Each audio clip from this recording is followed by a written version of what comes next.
Well,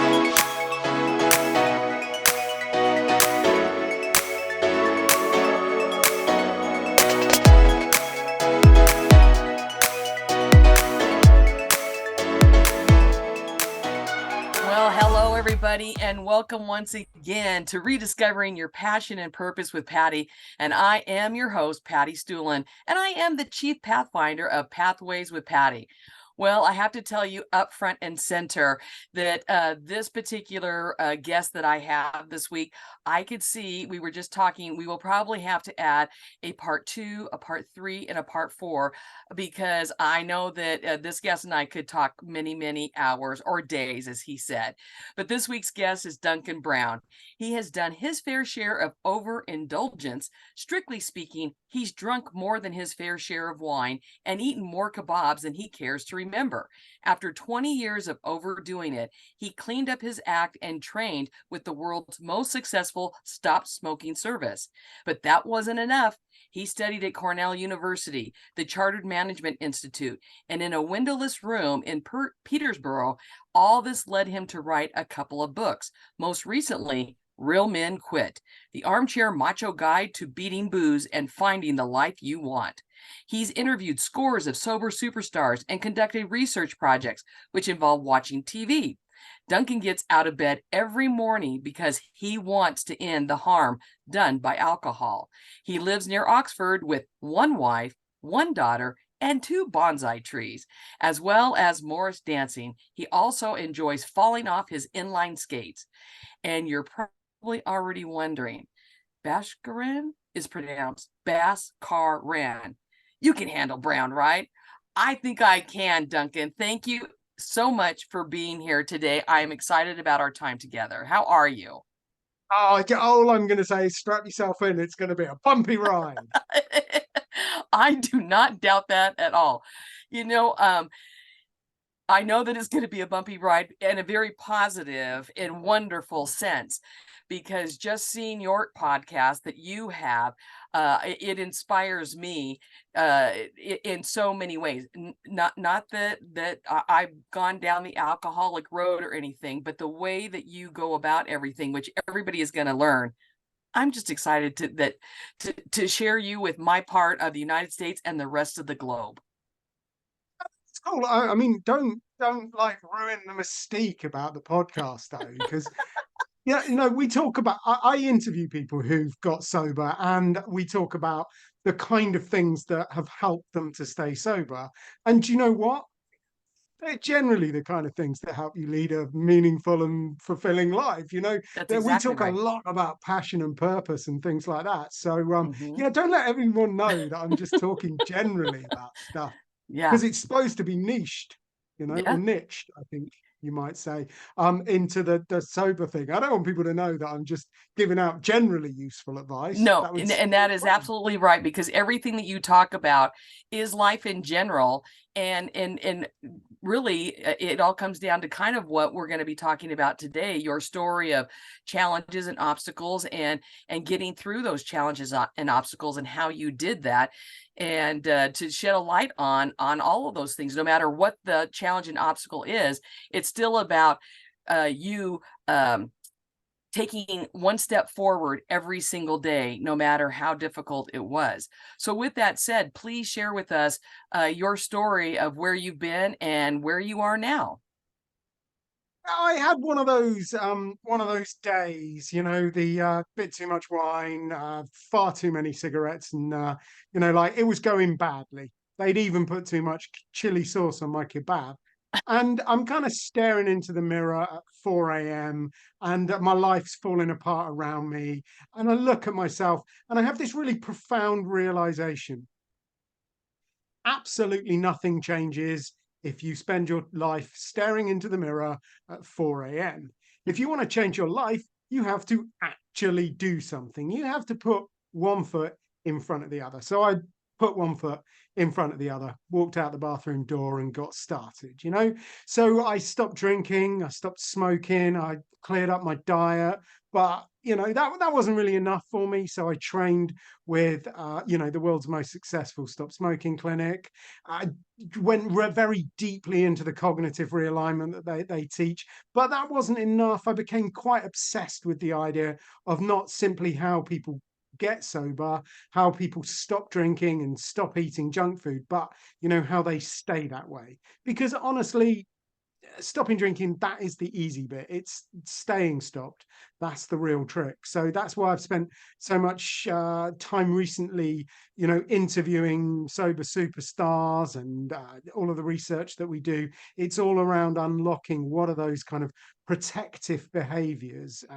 The scientists call them recovery capital. The Buddhists call it the Eightfold Path. But, you know, it's just the stuff that makes life worth living, I guess. So at what age did you start drinking and It's smoking? like, well, you see, the thing is, I always tell people I started drinking at 15, but that is not actually correct. The first time I got flat out drunk was 15.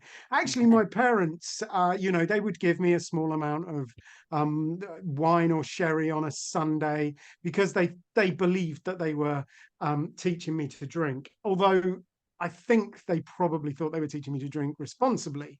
Right. Um, I can get into all of the research about why you really shouldn't give children alcohol, but I will just skip on to that and say, yeah, the first time I ever got really, really drunk was 15, and that was kind of where it all started. You know, it was that kind of socializing as a teenager, a little bit of social anxiety, you know, wanting to fit in, wanting to be a part of the crowd.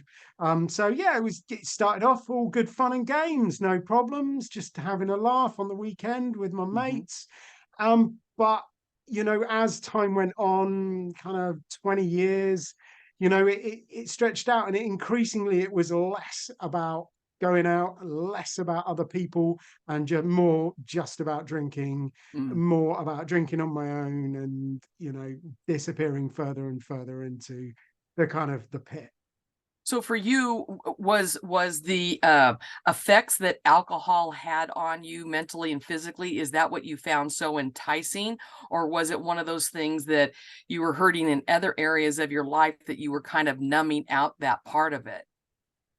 Yeah, I mean that's a really good question, and I I always feel a little bit bad when I talk about my childhood because I'm a very privileged guy. I'm very lucky. Mhm, I had in many ways a very good childhood. You know, my parents are wonderful and supportive, but I did not get on with school. It was mm, just yeah, there's lots and lots of different reasons why it didn't really work for me. Mostly, I think it's because what they just try and do is they try and, you know, they put you in a uniform. They try and get you to write in the same way. They try and get you to, you know, do a nice mhm, pattern around the edge. And that's just kind of not me.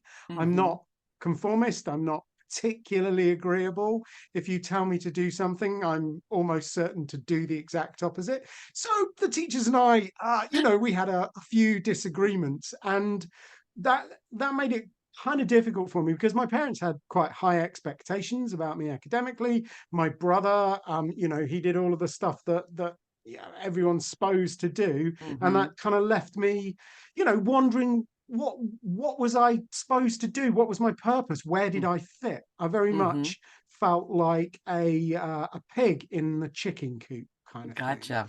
I felt out of place. So I struggled a lot at school, and I turned to things like chocolate and crisps and sweets and just general junk food as a way of escaping, as a way of, you know, distracting myself from it. Mhm. So there was an element of pain in it, and I obviously replaced the chocolate with alcohol as soon as I could get my hands on it. But that was a part of it, but a lot of it was the mid 90s, you know, everybody was drinking. It was cool. I was listening to Oasis and Blur and Pulp and all of that Britpop scene. It was all about lager and being boisterous and being kind of loud, and you know, that for me was somewhere where I could fit in. That was something I could do. That was a persona I could be.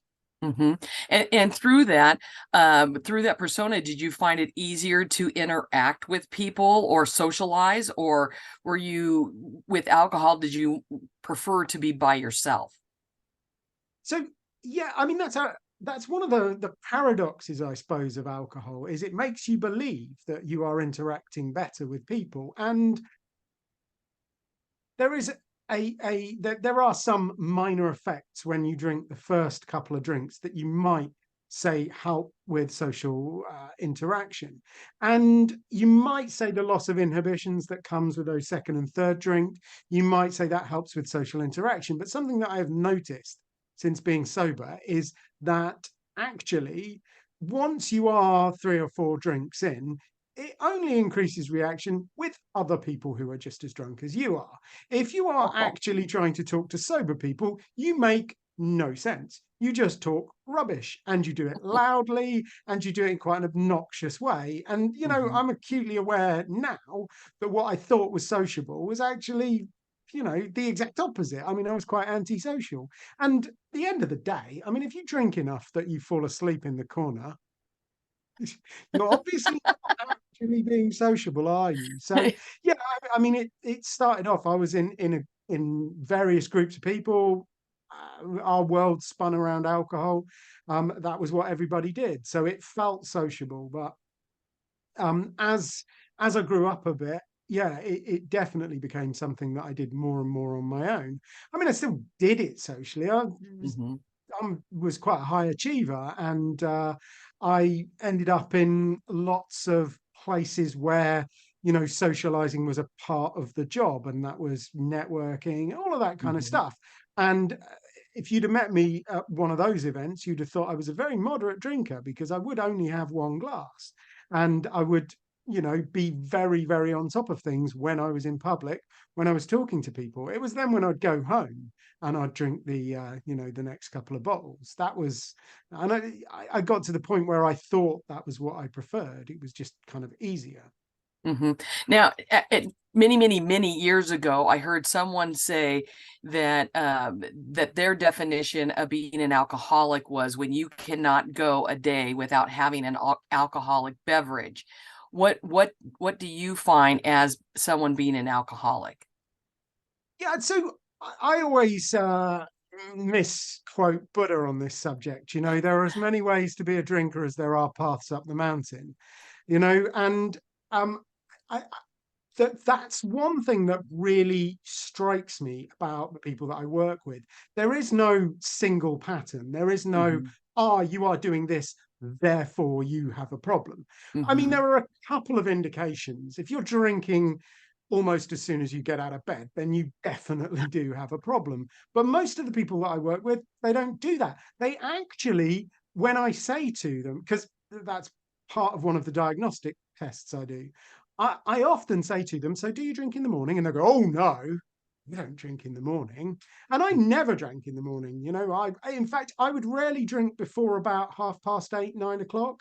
So I would Hmm. work hard. I would get it done, and I would be on the go till 9, sometimes 10 at night. And then I would drink. So for me, it was something to do at the end of the day.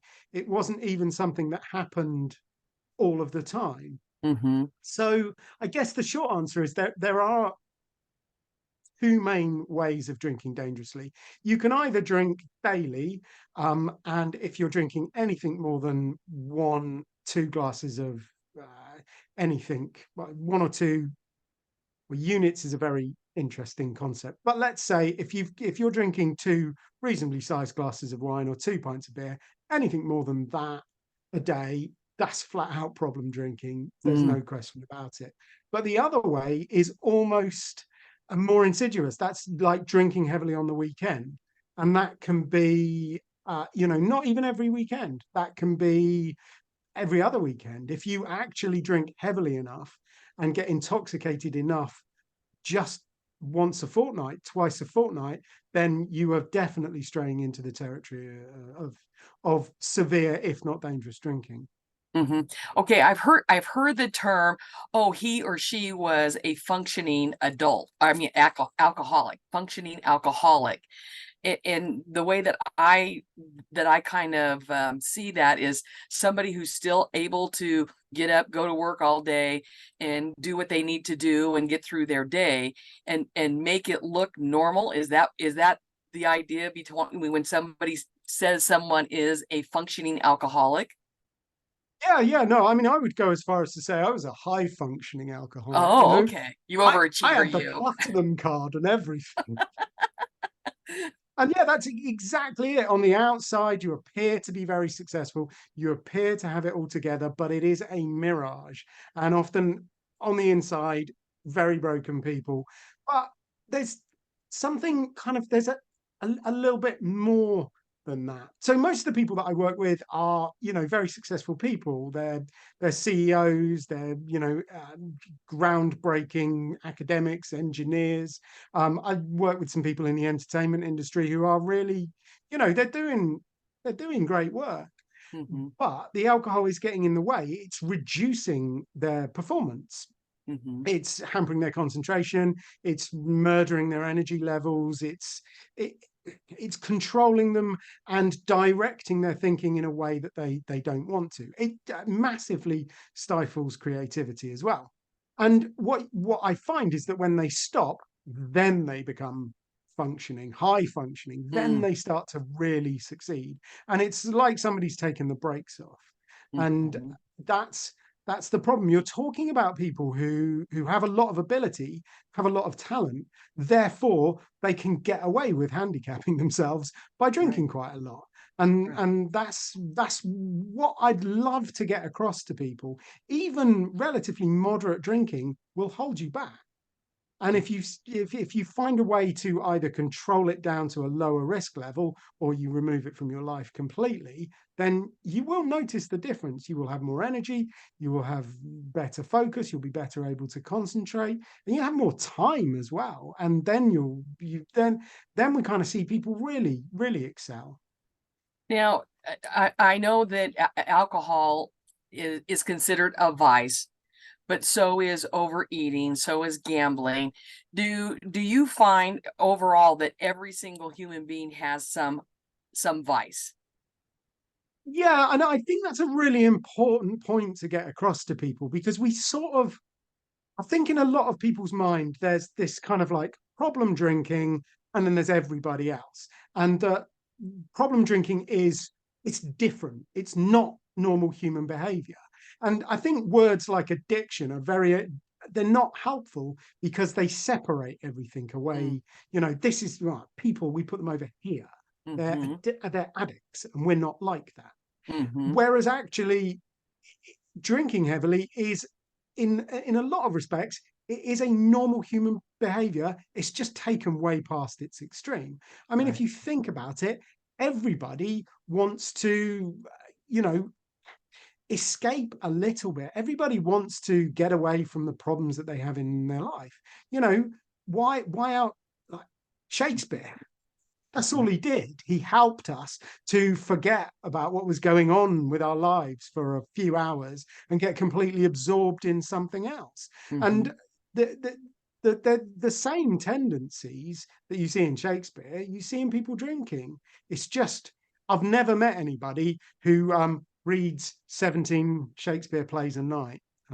So, yeah. You haven't? That would be pretty hardcore going. Yeah, wouldn't it? I did they in I live near Oxford, as you said in my intro, and they often have these Shakespeare festivals, and I can do two or three in a day maybe, but That's your limit. So, so really, the bottom line is, no matter what the vice is for most of us, and I'll admit my vice is food, and it always has been. Um, do you feel that these vices, no matter what they are a way that we are all masking maybe a deep-seated or deep-rooted or something that we have shoved down? That's the way that we feel that we can best deal with whatever it may be.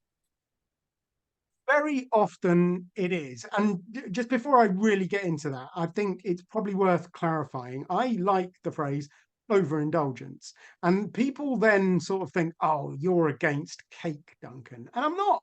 strictly speaking, against cake. You know, cake done right is indulgence, and there is nothing wrong with indulgence.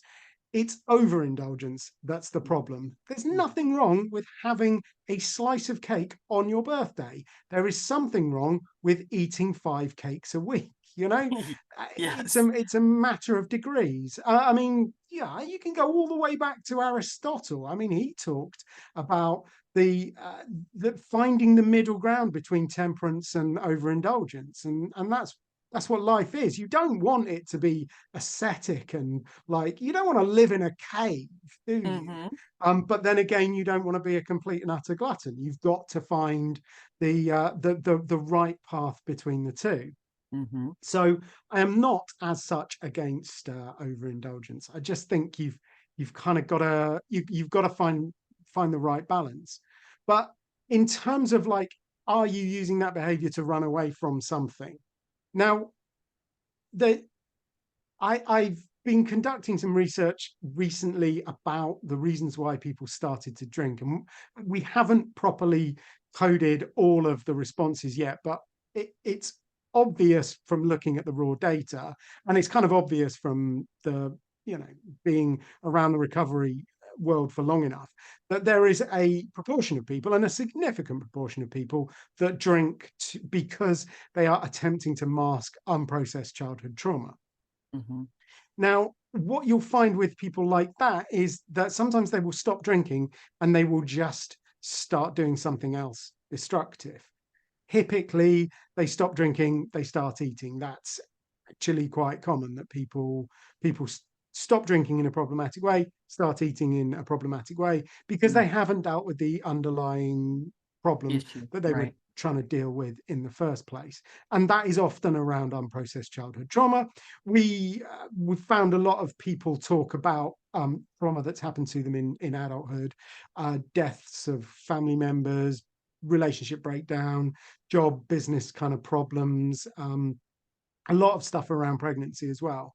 And that, again, that's that trauma. And it's typically taken what was a relatively normal, moderate to severe drinking habit and pushed it over the edge. Mm. So when you mentioned earlier that you're looking at yourself in the mirror and you're realizing I don't really want to do this anymore, did you have someone to go to like what you're doing now, or did you quit cold turkey, or did you were you involved in some program? What happened from that moment that you decided, no, this has got to end?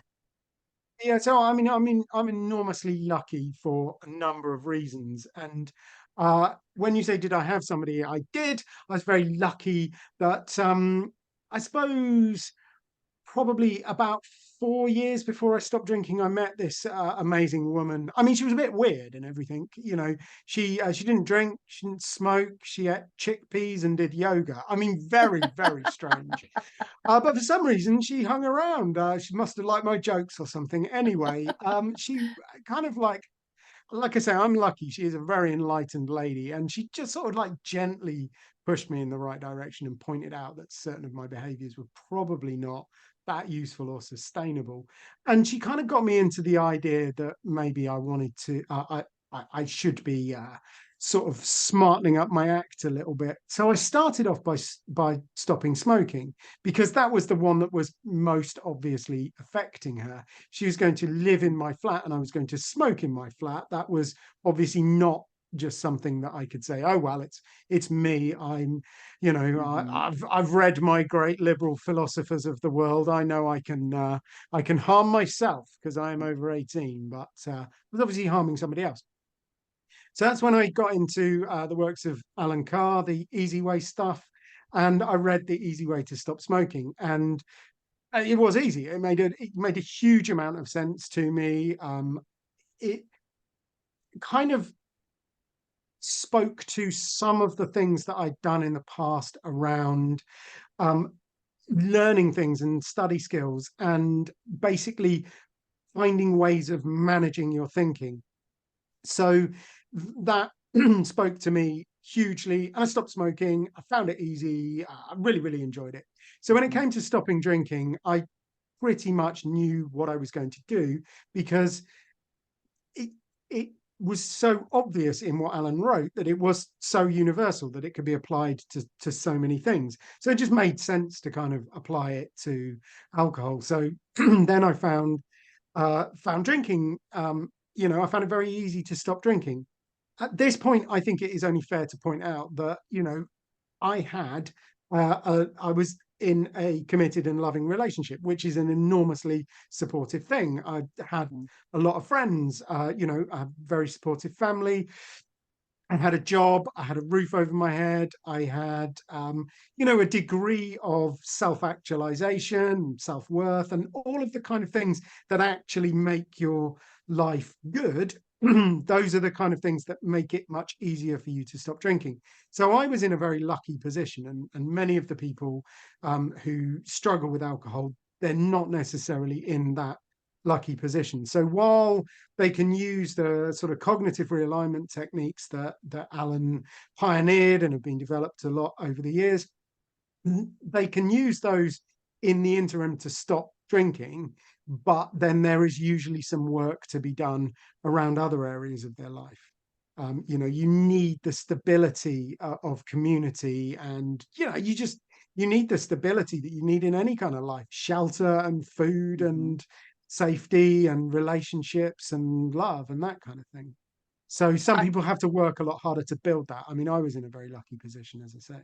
well, and I know exactly what you're saying because my parents were in the same boat. My dad was a bit of an alcoholic, and when he met my mom unfortunately had was raised by a father that was alcoholic, and he was abusive mentally and physically to my grandmother. And my mother grew up seeing that, and so she saw what the effects of alcohol did in her own family. And so when she met my dad, she basically let him know, you know, this can only go as far as until you stop drinking, because I was raised with this and I don't want a part of it. And it was because of that love for my mom. My dad basically I won't say he quit cold turkey, but he basically cut it out completely because he loved my mother so much and knew that he wanted something better for his family as well. So I get exactly what you're saying and the power of love and what it can do in with many of our vices that we may have, or overindulgences. Yeah, I mean, for me, it was absolutely tied up with family because my wife had a miscarriage, and that was, that was really hard. I mean, it was very hard on her, but I didn't really know what to do. I didn't know how to talk about it with her. I didn't know how to help, and so I just ended up drinking, and Mm. that genuinely does not help. And No, no. it got to a point where our relationship was getting increasingly strained, and it sort of became kind of obvious that I was going to have to make this choice, and the choice was, do I want a child or do I want another drink? And I made the right decision, you'll be pleased to know. And yeah, our daughter's 7.5 now, and Wow. 7.5 going on 25. Of She's great. course. So so you had so through the love and support of your wife and her encouraging you in ways to become the person that you are now, where along this journey did you discover that you not only wanted to help yourself, but you wanted to work on helping other people as well? See, I mean, I sort of, I think that has always been a part of who I am. I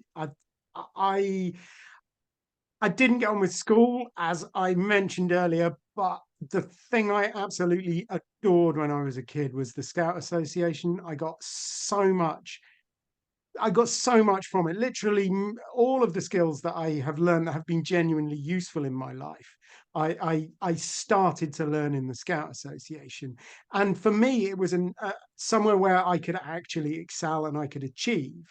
And I think that that's enormously important. That when I go to school, if I made some effort, I'd get bad grades. And if I didn't make any effort, I'd get bad grades. And it doesn't take a genius to figure out that there's no point in putting any effort in if you get the same result. So, Exactly.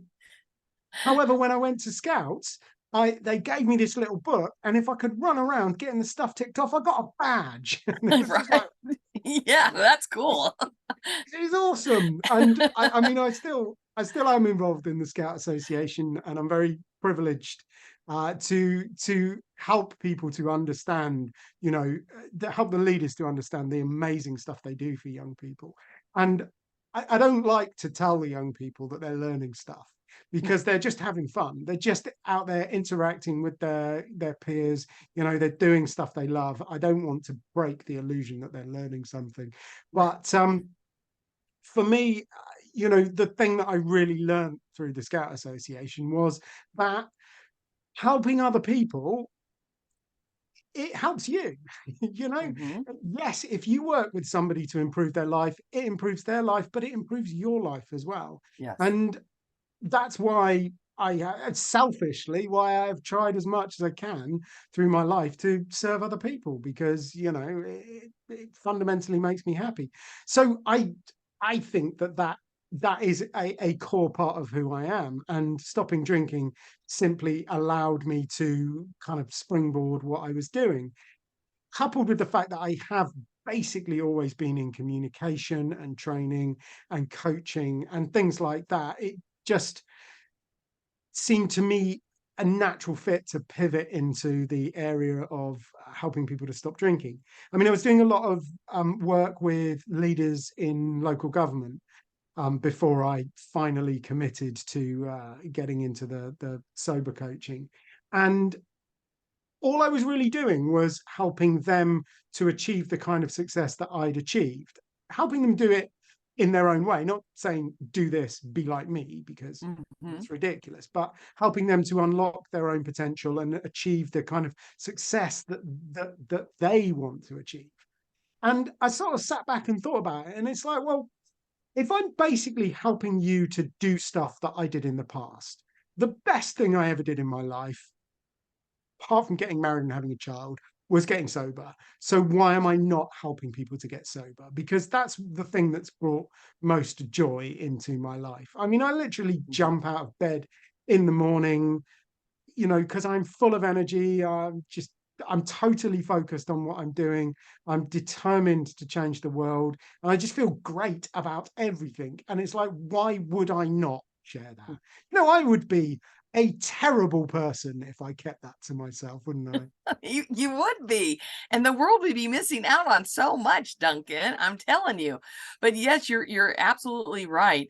That when you know that you are living your passion and your purpose, that is how you feel in the morning. You do want to jump out of bed, and you want to get the day started, because um, it's part of self-esteem and self-pride and self-worth, and just, yes, I totally get that. So you are absolutely right, and you are right in the spot where you are supposed to be, because that is how we should be.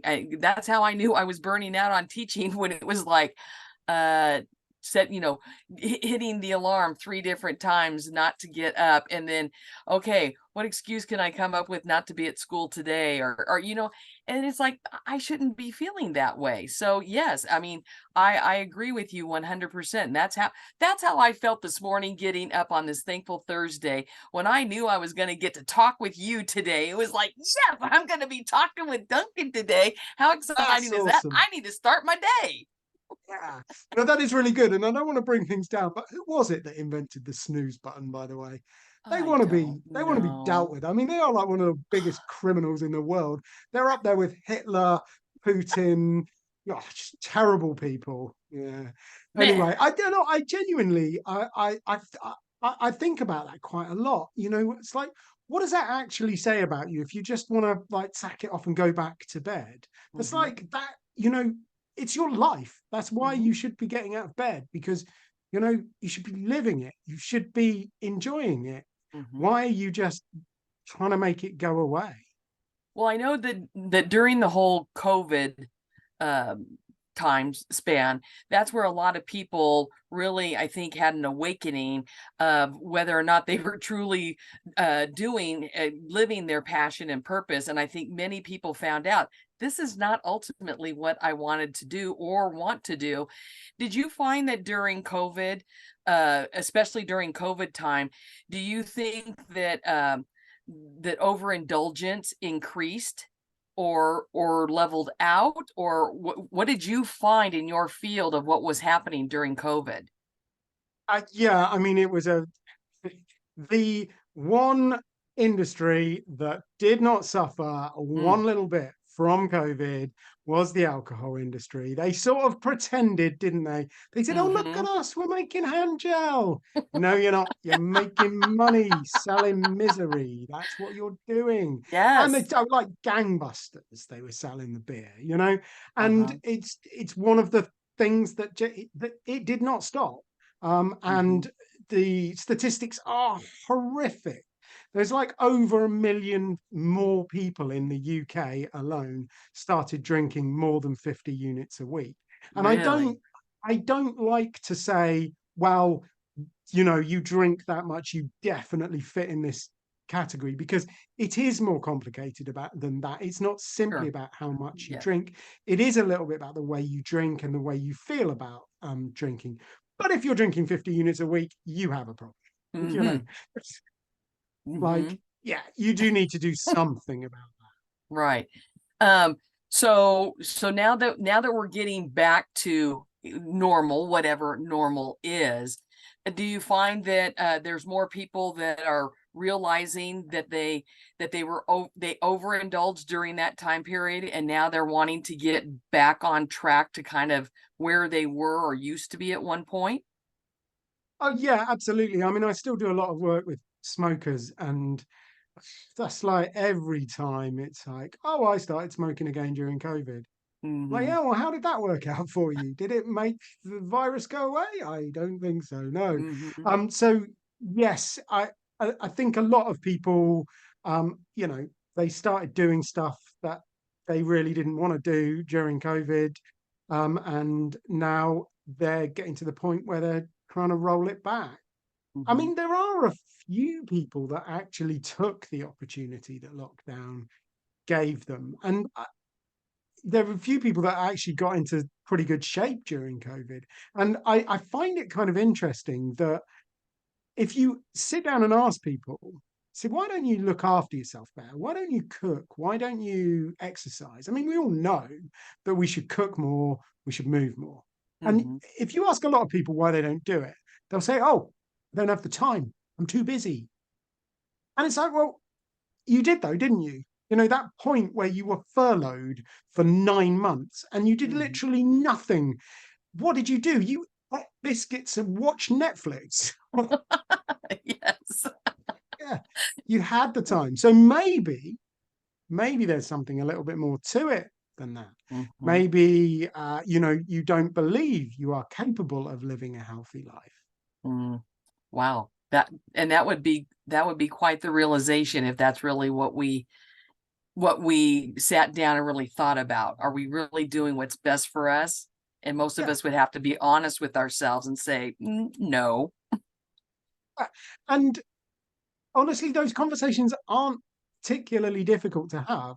Uh, the problem, as I see it, is the medical profession is not in a position where it's able to have those conversations. It's, you know, I've got a lot of sympathy for anybody who works in the National Health Service, or indeed, you know, any medical provider, because I'm very sure they are working hard. They are Mhm, working harder than it is really possible. There is a lot of stress, there is a lot of shortage, and they're generally underappreciated. They got a mm, little bit of love during the pandemic, but we've all forgotten about them now yes. again. And, you know, it's just caring, something that we Mhm, don't want to do. It's badly paid, treat people bad who do that. So it's very difficult working in the medical profession. I get that. But so many of the problems that we face as a society come down 100% to lifestyle. Most mhm, heart disease, most diabetes, a huge amount of cancer even, is actually generated through the lifestyle that we're living, through the diet that we're eating, through the excessive drinking. And yeah, there are still quite a lot of people smoking, which I don't know whether you heard, that's quite bad for you too. So, all of those lifestyle things, we can change those. And people have been doing amazing things like Dean Ornish and Claudewell Esselstyn. They've been doing amazing things about lifestyle interventions, changing people's diets, reversing diabetes, reversing heart disease. They've been doing some amazing stuff, but it's quite intensive. It requires people who have coaching skills or motivational interviewing skills, those kind of skills, to actually sit down and talk to people, talk through the problems, get to grips with the beliefs, work out, where their thought process is, and then coming up with a plan to change those. It's not complicated, but it is relatively intensive, and it requires people. And what's cheaper? You just give them a drug. That is cheaper. Right, So right. that's the solution. And And it's it's very, very instant. short-sighted. It's Yeah. instant. I mean, nobody seems to be too bothered about the fact that it doesn't really work, but it is quick, and it outperforms a placebo, but not by much. Right, exactly. Yeah. So you happen to mention that you got into life coaching, and through your life coaching, I'm assuming you still do that. Is that correct? Yeah, and I like to call myself a high performance sober coach, but only because I think I'll get paid more if I do. And I like it because it sounds different than anybody else. So through that program, when someone chooses to work with you, what's kind of the essence of what you cover? Yeah, so my basic methodology comes from cognitive realignment, which is sort of a part of cognitive behavior therapy, which your listeners probably have heard of. Um, And what I do is I help people to get to grips with their beliefs. So everybody believes stuff about alcohol. So most people believe it helps you deal with stress, it helps you relax, it makes you more fun at parties, and it makes women think you're really, really attractive. Those tend to be the most common beliefs about alcohol. And what we do is we sit down and we discuss them, and we bring them out into the air. We bring them out into the open, because a lot of people don't realize that their actions are very much dictated by their beliefs. And that's been borne out across a lot of research into alcohol, that people's that what they expect to get from alcohol dictates how much they drink. Mm, It correlates very neatly what you expect from alcohol with the amount you drink. So we get into those beliefs, we question them, we ask, are they true, and are they serving you, are they helping you to get where you want to be in life, are they helping you to be the best version of yourself? If they are, then great, keep them, mhm. but if they aren't, we pack them full of Semtex and blow them to kingdom come. And once we've done that kind of work to get to grips with your beliefs, we start to think about thoughts. And so people use the word craving quite a lot. I think it's one of those, again, one of those unhelpful words that makes people think it's something different. Cravings are just thoughts. That's all they are. So Mm, we get to grips with how you think about alcohol, why you think in certain ways, some of the things that you think about, a little bit of education. I try not to dump too much neurobiology on people, but I do like a neurotransmitter. It does lighten my day. Anyway, so we just go into kind of like how your thoughts work and how you can make them work for you. I mean, you can't get rid of your thoughts, but you can be more aware of them, and therefore you can manage them, and you can point them in the direction that you actually want to do. Once we've done the work around thoughts, honestly, the action bit is easy.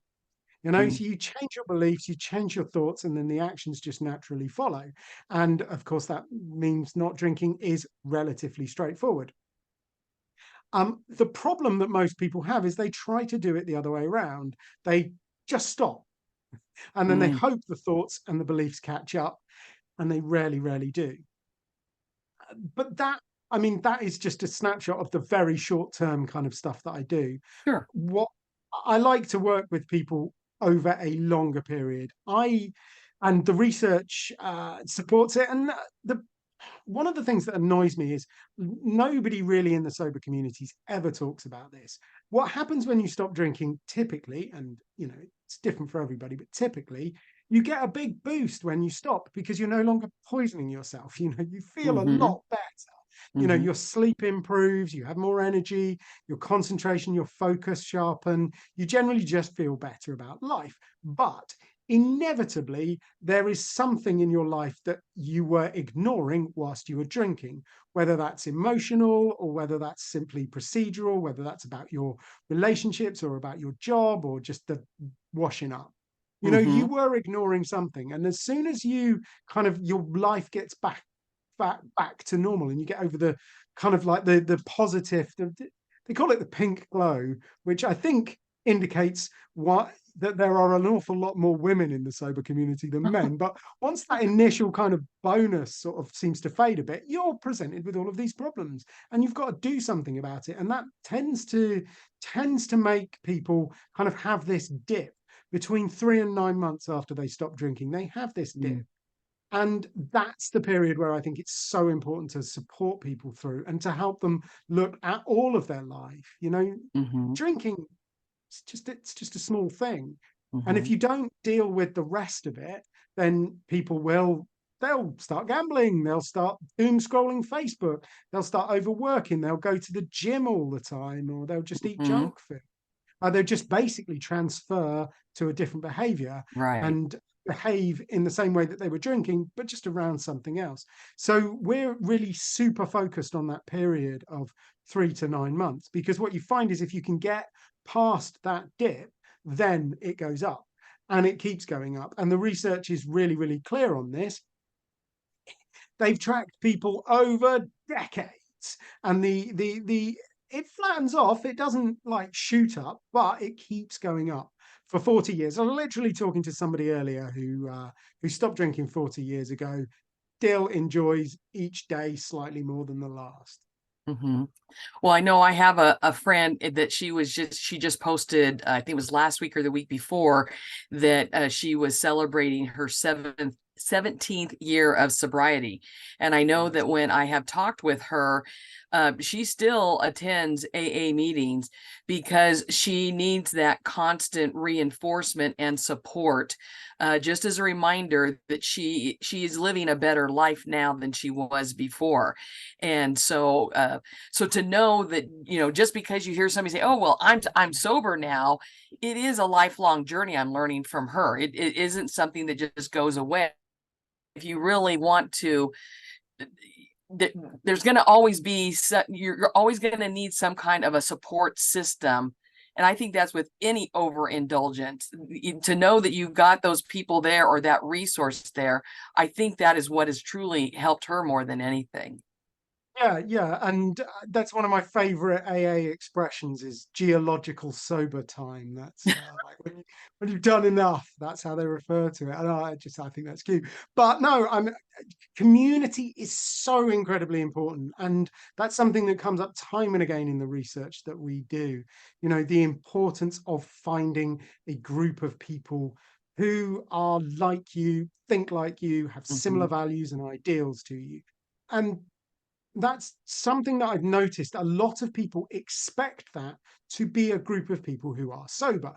And that works very well. I've met plenty of people who, still going to AA after 17 years. Mm-hmm. You find the same in um, other kind of recovery fellowships as well. And that's great. And if it works for you, that is brilliant. But it doesn't actually have to be that way. What a lot of the superstars do is they find other areas of their life where the people that they're spending time with, they're not necessarily sober, but the activity that friendship group revolves around doesn't involve alcohol. So that can be a lot of people get really into business and they do a lot of networking, and networking in general, doesn't involve alcohol. So they spend a lot of time with business people talking about business stuff, which is generally quite a sober pursuit.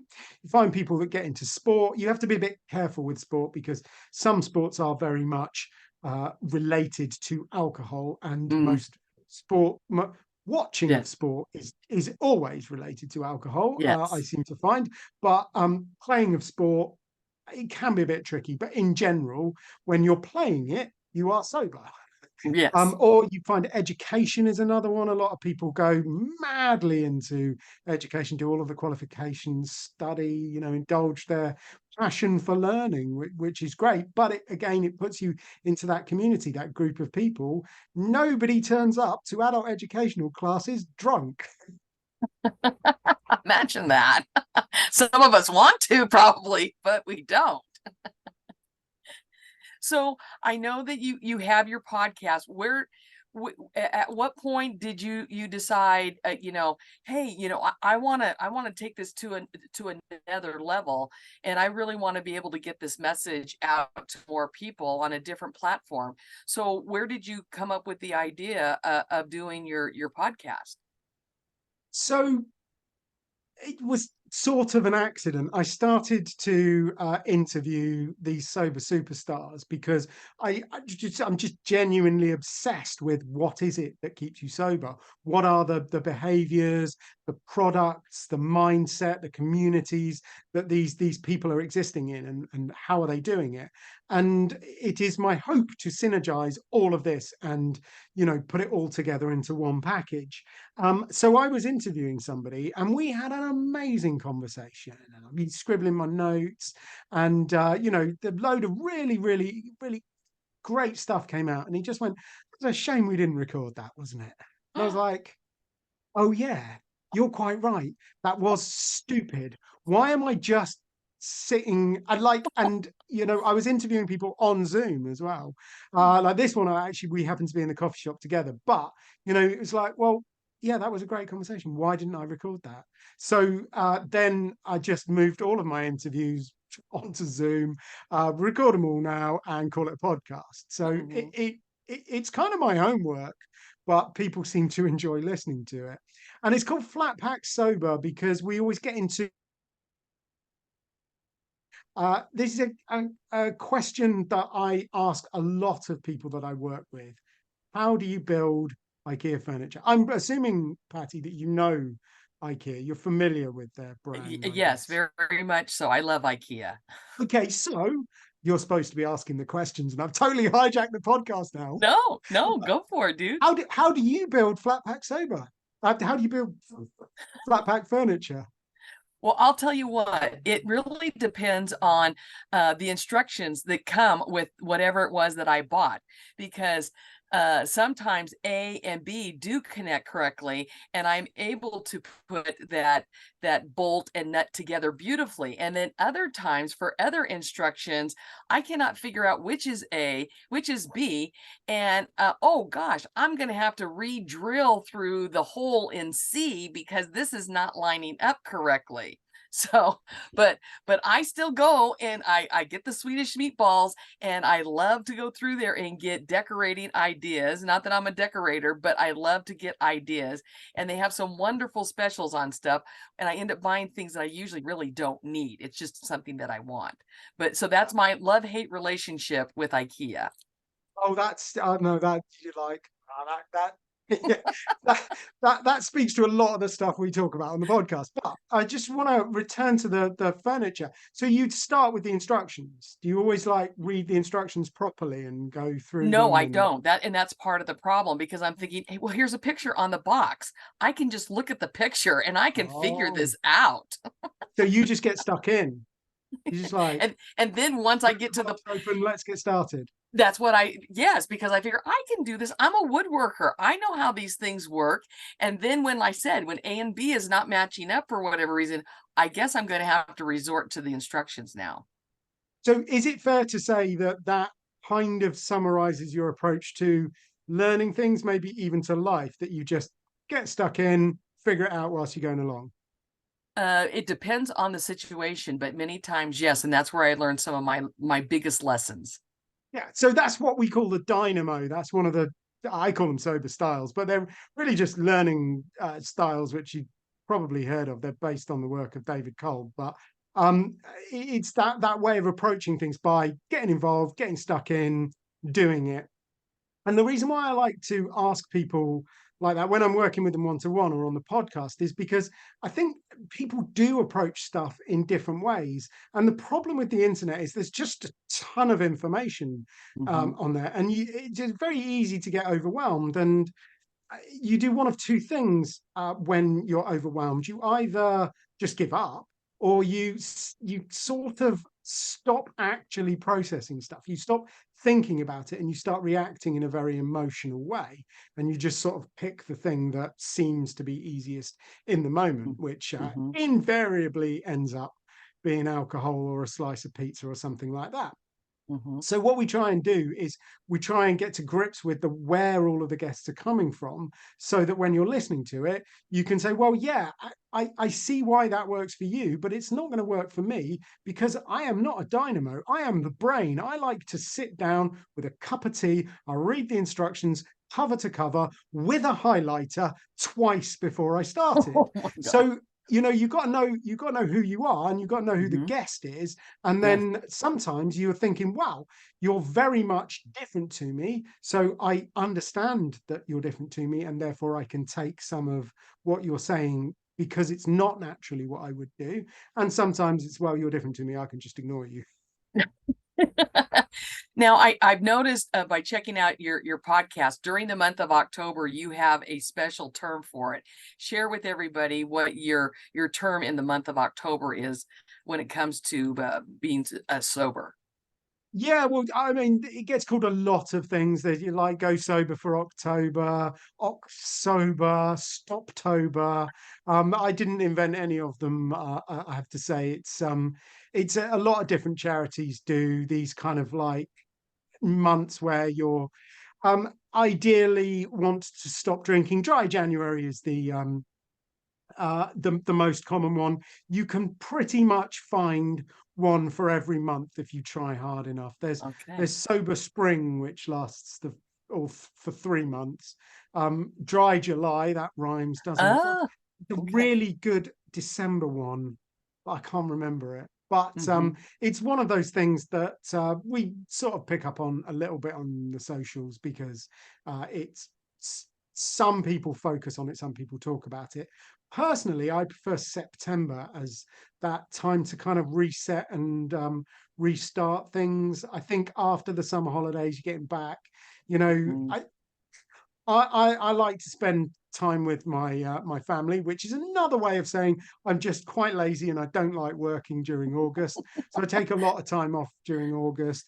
Everything just goes a little bit to pot. So I need that kind of like that motivation to reset, get back into my good exercise habits, proper Mm-hmm. diet, actually doing some work occasionally, that kind of thing. So for Right. me, September is a better time. But you know, we take what we are given, and October is one of those times that people do stop drinking in increasingly larger numbers. And I like to be a part of that discussion because I think Sure. there's something very beneficial about not drinking for 30 days. It resets your dopamine system, so it gives your Mm. brain a real chance to recover at a neurological level.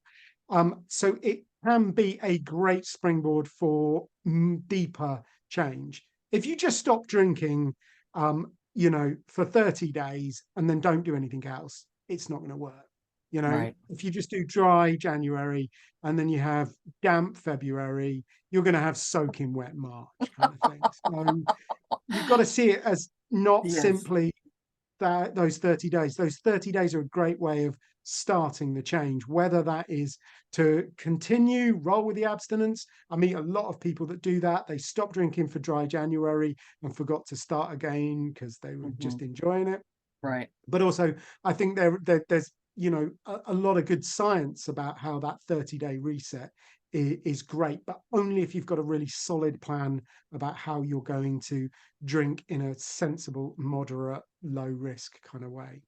Well, and it goes back to what you mentioned earlier is that, if you decide to have dry January, that's great for 30 days, but have you in that 30 days also been dealing with what was creating you to drink in the first place or whatever your overindulgence was? And that's where working with somebody like you, where you can discover what that was you want to be sober for 30 days, but how about let's take it further by really discovering what is the root of all of that drinking in the first place. Yeah. I mean, that gets to the very heart of it. Far too many people think that stopping drinking is the meal, but it's not the meal. It's simply one of the ingredients. Yeah, exactly. Um, have you found that after you have interviewed a sober superstar and the podcast has gone out, do you find that more people get in touch with you that want to get sober because now they've heard this famous person talk about, their journey with all of it, or do you find that it makes no difference who your guest is? So what we find with the podcast is it is more aimed at people who are already sober, and we Okay, promote it within the sober community, and gotcha. it is much more about helping them to continue on the path. And I've found this kind of like weird thing with the sober sphere that I work with people after they've got sober to, find the way to the life that they really, really want. And I can almost tell you what method you use to stop drinking by the problems that you come to me with. Mhm, Because if you look at the four main ways people stop drinking, there's cognitive realignment, which is the work around Alan Carr, the easy way, kind of charted that territory. But Annie Grace at the moment, she wrote a book called This Naked Mind. She's probably doing most in the space at the moment. That's the kind of beliefs, thoughts, and then your actions kind of model. There's the 12 step, the fellowship, Alcoholics Anonymous, where you're going to group meetings, a lot of group meetings, mhm, and you're working through those 12 steps. There's kind of more of a therapeutic approach whereby you will engage with some sort of therapy that will either be some of the time, probably more often than not, that is some sort of talking therapy, some sort of cognitive psychiatric therapy, mhm, which comes from the head. But you also meet people who really, really develop a kind of yoga practice, and that's much more kind of an embodiment therapy. That's mhm, much more kind of bottom up from their body. I was talking to a therapist recently who uses havening, and he's had quite a lot of success with people stopping drinking. And he argues with me because he doesn't like the language I use. But I think of that as kind of like a bottom-up therapy. And what you do, that therapy, it removes the kind of the reasons why you think you were drinking. It deals with the underlying problems, and then you find that the drinking kind of naturally falls away. Or people often have, you know, a realization that they're working this hard on developing themselves and making themselves the best version of themselves, you know, during the week, and then on the weekend they're trying to poison themselves. mhm, So that's kind of the therapeutic approach. But there's also natural recovery, again, something that people don't talk about an awful lot, but plenty of people just stop. mhm. And my friend RJ calls it, actually, I'm not sure, this is a polite podcast. I can't tell you what RJ calls it, but it's stubborn, and then the second word's quite rude. But that's his method of stopping, just basically blockheadedness. Mhm. And a surprisingly large amount of people do actually get sober that way. And they all have their advantages, but they also all have their disadvantages. So I tend to work with people to kind of fill in the blanks and Mhm. to help them find a way to design the kind of life that they're after. So really with your podcast, that is another community, another support system for people who are either getting sober or have been sober. And also with everything that you just named off, not as we've talked before, not one size fits all. And that's what's so great about all these different um resources that are out there for people, because someone that the gentleman that you were saying you kind of debate back and forth about, working with people, someone could probably work very well with you and not so much with him, or vice versa. So that's great that there are the variety of resources that everybody can find their niche, of who they want, who they need and want to work with, that will be most beneficial to them. And actually, RJ and I are such a great example. I mean, we sort of come from a very similar standpoint, but RJ is very much more, in touch with his emotions and very, very focused on that aspect of it. I'm a bit more cerebral. I'm a bit more cognitive. I'm more focused on the mental aspect of it. Mhm. So, yeah, we absolutely, suit different people. However, if you don't like bad jokes, you ain't going to get on with either of us. Fair warning ahead, right? Yeah, yeah, absolutely. And I think, one of the things that is really important to me is to validate people's experience, because I think anybody who has walked down the path, anybody who's got sober, they have something to add to the discussion. And to marginalize them and to say, well, you didn't do that right because you didn't do it the way we did it, I think that's reprehensible. And Right. I want to, with the podcast, I want to expand people's understanding, because I think knowledge is a really important part of recovery. It's one Hmm. of those factors that is really, really protective. And too many people get siloed, and it doesn't just happen in the recovery business. It happens in psychology, in general. There was a point where all of the psychoanalysts were throwing rocks at all of the behaviorists, and they were having an argument with the humanists, and nobody could quite agree. And luckily, as a field, psychology's kind of grown up a little bit, and it's sort of developed this idea of integrative therapy. But I suspect the recovery industry, it hasn't quite got there yet. And you meet a lot of people who will badmouth other recovery systems. Some of them do it from a legitimate business point of view. They're Hmm. badmouthing everybody else because they're trying to sell themselves. And I don't mind that quite so much. But like, if there is no point in rubbishing AA, really, it's free. Yeah. Yeah, exactly. Right. Yes. And different strokes for different folks. Like we said, one size does not Absolutely, fit all. absolutely.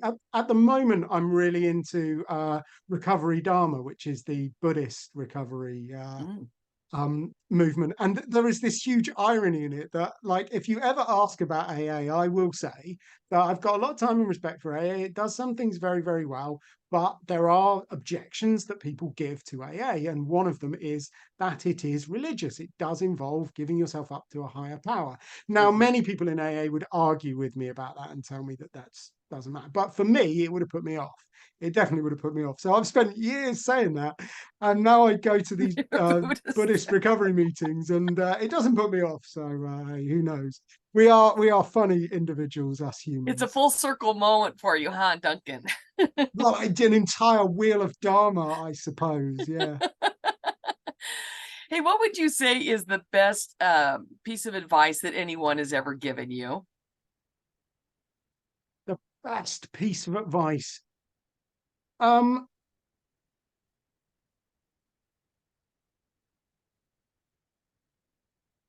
I think one of the things that really sticks with me is learning to value myself. And there's a guy who I've gotten a huge amount of time for, a leadership coach, executive coach, real expert in the field, called Michael Anderson.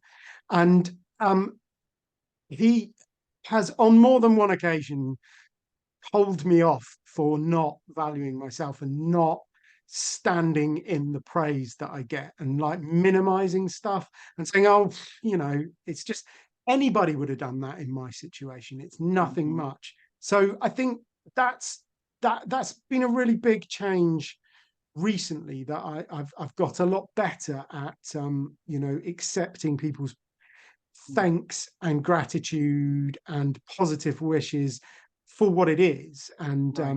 validating that. And we had this discussion, and I was minimizing the fact that, one of my clients had said to me, "Look, Duncan, if it wasn't for you, I wouldn't be alive today." And that's like that, you know, that's just about the nicest thing anyone can ever say to you. Yes. And minimizing that, minimizing any of the praise or the positive statements you get, just, it's a little bit ridiculous. So I Right. guess on behalf of Michael Anderson, I will tell everybody to stand in the fullness of their power and accept the praise they get, because they do deserve it. Because Yep. people generally don't notice the stuff you do. So if they've gone out of the way to notice that you've done a good job, you deserve it. Yep. Most definitely. And then say thank you to that person. Because as we're Oh yeah, learning, yeah. No, gratitude, big fan. because as we're learning, there's so much negative out in the world that when somebody is paying you a compliment, I mean, say thank you to that person, because then that reinforces that it is a good thing to share those compliments with other people.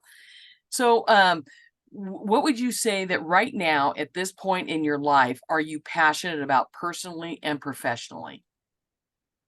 So I've had a bit of a change of focus in the last few months. I used to believe that the way to reduce the harm of alcohol in society was by working with people who were drinking at a dangerous level. And I thought, if I can just spend my time working with enough people, help enough people who are at that problem level to get off the booze, then I will make the world a better place. But what I've realized is that actually most of the harm that is done by alcohol is not done at the edge, the people who are drinking the most. It's actually done in the middle, the people who are drinking at a moderate to severe level. That's where most of the harm is, simply because there are so many people that are drinking at that level. They Mm, might not be doing quite the same level of harm as somebody who's drinking very dangerously, but they are impacting on their job, they are impacting on their family, they are impacting on their friends. They're reducing their abilities in concentration, energy, focus.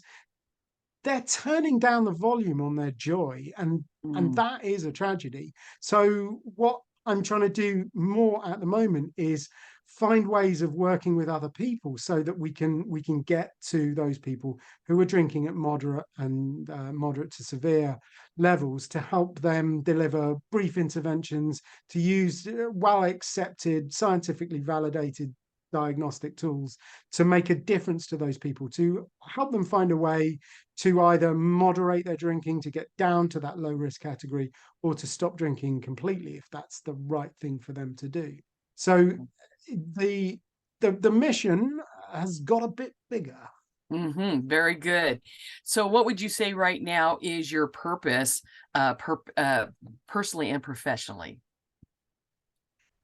Personally, you know, I am so aware of my daughter getting bigger. Like sometimes you turn around and she's 3 inches taller, and you're like, how did that happen?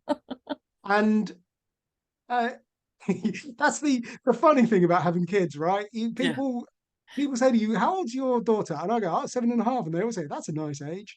They've been saying that's a nice age for the last 7.5 years, and it is a good age, And I do love her, and I know I'm always going to enjoy spending time with her. But I am so aware that these moments are precious and these moments are fleeting, and Mhm, I just got to make the most of them and spend the time with her. And I can write the next book later, but I mhm. can't pick her up from school for that much longer, because Yep. soon she's gonna not want to walk with her dad anymore. So personally, it is about making the most of this time and spending it with my family, and Mm, doing stuff that enriches all of us, and that we enjoy. Professionally, like I said, I'm very focused on reducing the harm caused by alcohol. At least that's what I tell everybody. The truth is, I want to destroy the alcohol industry. I think it's terrible. I think mm, it's an environmental nightmare. I think it's an economic nightmare. I think it's harming people. I think it needs to go. So what I want to do is kind of build an army of sober warriors to take down the drinks industry. And once we've done that, we'll probably, end smoking, sort out climate change, and then we'll probably really get started. Exactly. I mean, you got to start somewhere, right? And then just keep going from there. Well, and that leads into my next question for you, which is perfect. What do you consider to be your superpower? Ooh, see, I think the thing that I do is I do the things that most people don't like doing. You know, Hmm. it's shall I let the listeners in on a little secret? It's 9:45 at night where I am at the moment. And I would argue that the vast majority of people would consider it to be completely unreasonable to be on a podcast at 9:45 at night. Yeah, particularly when they were talking about spending enjoyable quality time with their family. I spent the afternoon with my daughter, so Okay. It's all good. chuck that in there. But I've been doing this business accelerator recently, and I've been talking to people, and they just go, oh, "I'm too busy to do the work," and it's like, well, why are you doing the course if you're too busy to do the work? For me, just it doesn't make sense. Right. I go at it like a rhino. I Yes. stick Yes. my tusk down and I charge, and that is a pretty rare thing. Most people are just unprepared to do the kind of work required to change the world. Everybody knows what they need to do, but very few people are actually prepared to do it. Hmm. So how would you say that you're living your best life, or as I like to say, living your best dash? Yeah, I mean, for me, it always has been for the last decade. It has just been about getting out of my own way. You know, Mm, the biggest drag on my success and living that fulfilling life. It was smoking, it was drinking, it was eating, and kind of like moving forward from that. It seems more subtle, but it's the same thing. I used to get in my own way a lot around emotions and around relationships. I get in my own way sometimes around the beliefs I have around money and around the way things should be done, and actually stripping that back. I think that's what has helped me to live my best life. And if I was going to kind of really share a message with people, I think we underestimate the value of quitting. mm, We always think of quitting as a bad word, but it's right. not. Quitters win, and they win for the simple reason that society would have you believe that if you have a problem, you need to add something. If you've got a headache, you need to add some paracetamol, some ibuprofen. If you're Hmm. feeling sad, you need to go and do some shopping. You know, Hmm. if you need to relax, you need to add alcohol. But the thing is, none of those things actually help. What helps is taking stuff away. So what is causing the headache? If you're hammering yourself in the head with a hammer every day, the solution is not paracetamol, it's to stop hitting yourself in the head. If you're drinking too much coffee, if you're dehydrated, then the solution is not paracetamol, it's to take out the dehydration, take out Hmm. the coffee. And again, if you're miserable, the solution is not to go and buy stuff, not to add more stuff, because actually the weight of all of your possessions is probably part of the reason why you're feeling miserable anyway. Removing it is what helps you to succeed. So I think the real power in life is subtraction, not addition. Mm. And I hope that I can get that across to people once my daughter's grown up a little bit and I've got some more time to do some writing. That's And that's then that's going to be watch my out, next right? obsession. Hey, are there any final thoughts or words of wisdom that you would like to share with our audience? Yeah, yeah. I mean, the thing that I really, I kind of hinted at it when I was talking about Michael, but if there's one thing I'd like the world to know, it is that you are enough. You are complete, you are whole. You do not need anything else. You do not need alcohol. You do not need junk food. You never have. You actually have within you everything that you need to live a full, fulfilling, meaningful, purpose-driven, passionate life. And you know, yeah, you are enough. Get it Wow. written on a t-shirt. I love it. I think that's what we'll go into business. We'll start that t-shirt and we'll sell them all over the world, Duncan. What do you say? Well, I don't think we should sell them. I think we should just Just force giving them people to away. wear them. There you Not even go. give them away. We should Oh, go around just force them, shoving them right? on people. There we go. You know? All right, here you go. Put this on. I love it. Yeah, slightly over the top, scary way. Well, Duncan, thank you so much for being my guest today. I really have enjoyed having you and sharing all of the things about you, your challenges, your obstacles, and how you have worked through all of them and the support that you provide for other people. It's been a delight having you here today. Thank you. Oh no, thank you. I mean, it has been a blast. I promised you a bumpy ride, didn't I?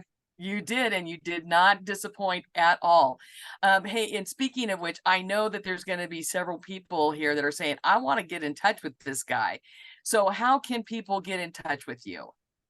So I am pretty easy to find if you can spell my surname. So it's Bhaskaran Brown. Bhaskaran Brown. Stick something like that into the internet, and I usually come up top.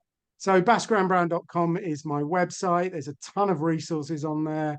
There's a couple of quizzes you can do to assess your drinking or to find your sober style. You find the podcast on there as well. The podcast is called Flat Pack Sober. You could Google that. You will find us flatpacksober.com. I'm on Instagram and I'm on LinkedIn. And if any of your listeners want to connect with me, feel free to connect. Send me a message, and I will send you a link to my last book, Get Over Indulgence. You can have a link for the PDF or the EPUB book that will work on your Kindle, or the audiobook if you'd prefer. I'd love to send them all a physical copy, but unfortunately, the British Postal Service sucks, and nothing ever gets out of Britain. It always, every time I send something to somebody abroad, it either disappears or comes back with not known at this address. So unfortunately, it would have to be an electronic version. But connect with me, follow me, DM me, and I'll happily share those links with you. And for those of you that have been following along with Rediscovering Your Passion and Purpose with Patty, you know that right now, once you finish this episode, if you go to the description, whether you're watching it on YouTube or one of our 10 podcast platforms, you can see in the description those links that Duncan just mentioned. Go to the link, click on it, and you're going to be able to get direct access to him. And Duncan, as I said once before, thank you for your time, especially over where you are right now at late in the evening. I really appreciate this time and appreciate you being here. Thank you very much. Well, for all of you out there listening, remember to subscribe and follow this podcast and invite your family and friends to also subscribe to it as well. And you know what? While you're at it, go ahead and hit that 5-star rating and go ahead and also write a review. That would be awesome. Don't forget to check out my website at www.pathwayswithpatty.org and sign up for a Zoom chat with me or to get my Pathway to a New Beginning roadmap. So until we meet again, continue to live your best dash and know that life's an adventure, and I want you to enjoy the journey because your life matters. Thank you, and God bless you all.